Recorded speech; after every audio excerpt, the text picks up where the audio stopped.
रमाने केलं देवाकडं मागणं. अक्षय आणि रमा आलेत एकत्र. मुराबाई या मालिकेत 3 वर्षाचा लीप दाखवला होता. यातच आता रमा आणि अक्षय हे दोघेही वेगळे झाले आहेत. मालिकेत आरोहीला आपल्या आईला पाहायचंय,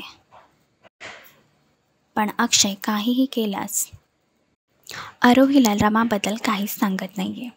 यातच आता दोघेही चिंचवडला आले आहेत आणि आता लवकरच अनपेक्षितपणे रमा आणि अक्षय ह्या दोघांची भेट होणार आहे. पुन्हा एकदा त्यांचं कुटुंब एकत्र येणार आहे. तर रमाने केलेलं देवाकडे मागणं पूर्ण होईल का? रमा आणि अक्षय पुन्हा भेटतील का?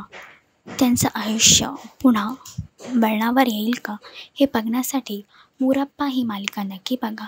आणि अशीच अपडेट बघण्यासाठी तुम्ही आमचं चॅनल डेली चक्कर रिजनल लाईक, शेअर आणि सबस्क्राईब करा.